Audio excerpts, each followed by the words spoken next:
What up, YouTube Massive? We are literally back, man. What is going on? What is going on? So first of all, last week was New Comic Book Day and I grabbed this. Yes, I grabbed this, but let me show you why this is so dope. So this is issue 1 of Mother of Madness from Image Comics, written by Emilia Clarke. I hope I pronounced her name right. And of course, Emilia Clarke plays the mother of dragons, basically in Game of Thrones. Now, I was lucky to get this copy because this copy is signed by the woman herself, Emilia Clarke. And I'm so happy to have this in my collection. I love the front, and I love the front, and I of course love the back. Now, this book is very dope and very comedic and very fun. I'm so digging the artwork because it reminds me basically of how comic books were back in the day. The imagery, the use of color reminds me of literally of Doctor Strange in regards to the theme, the energy of the book. What I just realized about this, she literally looks like the female version of John Constantine regarding the jacket, the hair, the appearance and so forth. That's pretty cool. Initially, what's really cool about this book is it basically speaks about real life topics. One real life topic, and that real life topic is human trafficking. So she's a superhero by day and she's combating human traffickers by day and literally night. The book is fun, gritty, fun, emotional, subtle. It was a very fun read to actually read. Now, the cool thing is, about this particular book, basically, is she gets her superpowers basically when she's actually in a state of in a state of fear. Maya's abilities are governed by her emotions and the hormones that cause them. When angry, she becomes super strong and super fast. When anxious, she gains supersonic hearing. When sad, she can heal almost instantly. When frightened, she becomes invisible. When laughing, the sound can shatter objects. When happy, she can super stretch. And literally, when she is at the peak of her powers and all emotions are go, her eyes blaze gold. This is known as the pinnacle. That is pretty cool. Look at here's the golden eyes. Look at that.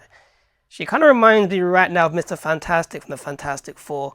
But overall, it was a very fun read. I haven't had fun reading a comic book like this in a very, very long time. I recommend this book to all. One of the best bits, basically, in this telling of her origin story, told by her, of course, Maya, is this particular moment where she basically says right here, but right now we have some obligational, expositional, which is a word I can't pronounce, backstorying to get through. You did 22 Marvel movies, you can give me 5 pages.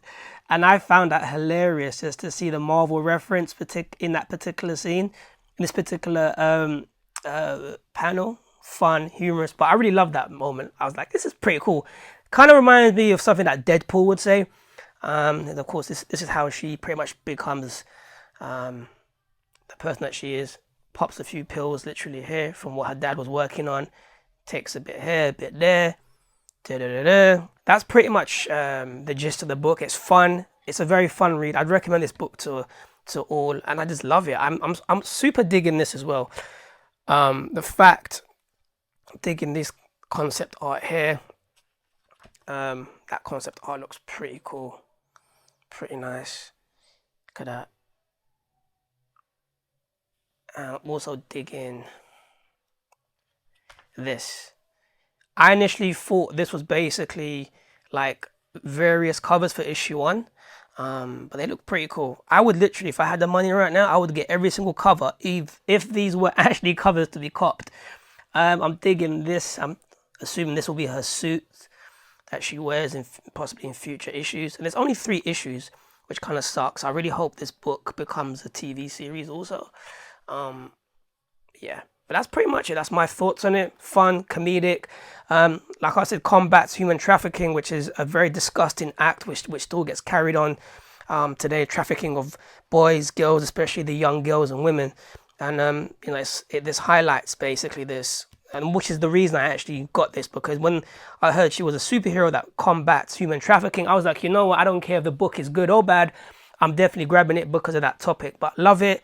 Issue 1, Mother of Madness, from Image Comics, signed by her. Thank you to Forbidden Planet for allowing me to have this signed copy, because literally it was going for a lot of money online, like 100, 200, 250 pounds. Got it for retail price, which was super dope and cheap. And that's pretty much basically my quick review of Mother of Madness.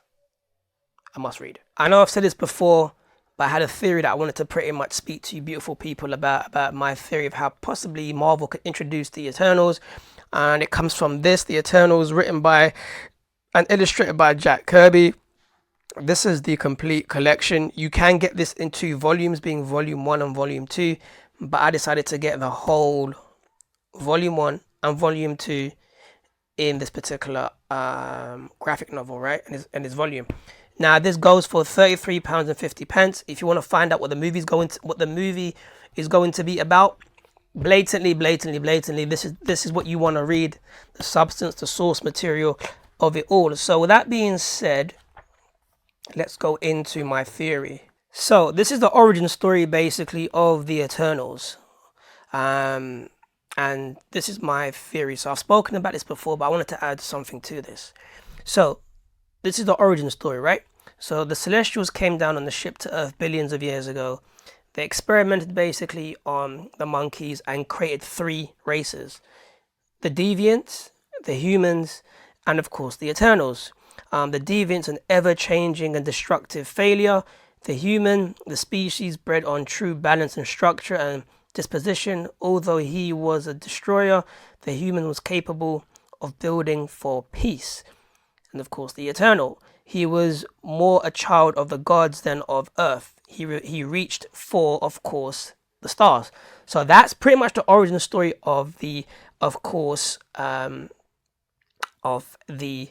Eternals, right?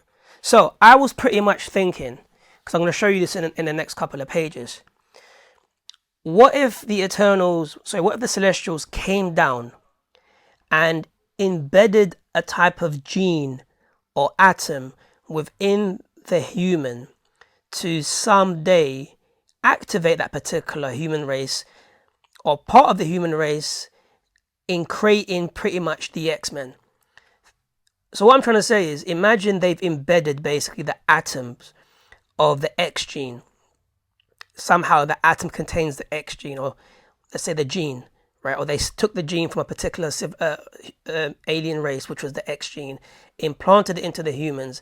And when the war got too deep or too crazy for the Eternals to kick in, the Eternals somehow knew about the gene and activated basically the gene in the selected humans, that this gene is actually active in, and pow, the X-Men are born, because the Deviants have become so destructive. There's no one to really match their strength. The Eternals can't do it by themselves, so they need the power basically of the X-Men to activate the X-Men and actually beat the Inhumans. Now, this is why I think this might happen. So in this particular panel, we see Gamorrean the Gatherer. He has this particular ball is called the Life Seed. And the Life Seed stores atoms of living organisms, right? So check this out. So it's here. Then you see it here. Then he bestows it to him, the Celestial here, takes it, drops it, presses the button, and pow, the shield agents that I thought were dead have come back to life. So I'm assuming possibly, what if this is the catalyst? This is the actual component or allspark transformers that it holds the DNA, the X gene, the atoms of a particular race, the gene of a particular race that gets harbored basically and implanted into the humans that I was speaking upon, and then power, the Eternals or the Eternals activate the gene somehow from here, and wherever the gene is alive in some of the human race, they now pretty much become, of course, the X-Men. And through that, basically, the X-Men are pretty much literally born throughout the whole world. And then we have the chaos between the government and the humans and the mutants. And then the story of the X-Men pretty much starts. Just a theory, just throwing it out there. But it kind of makes sense that the Inhumans, that the Celestials could be a part of this, because they've been here since day one. So they know everything and have seen everything but haven't interfered. So they must know the secret of the X-Men. Or maybe they don't. Who knows? But that's my thoughts on the Eternals. Overall, a dope comic book, graphic novel. If you want to find out about the origin story of these beautiful Eternals, the Celestials, and everything else revolving around the movie, this is the book you need to read. This is the complete collection once again. Grab it, flipping read it, deal with it. It's a must read. Check it out. The Eternals, written and illustrated by Jack Kirby, a must read. Man like Icarus right here. Yeah. With that being said, peeps, that's my thoughts literally basically on the Eternals. That's pretty much my thoughts basically on Mother of all madness. And yeah, I wanted to share that with you. Hope everyone is well, and of course literally doing well. As always, make sure you click like, share, follow, subscribe, all of that good stuff, and I'll catch all of you basically tomorrow with a brand new video. Peace out.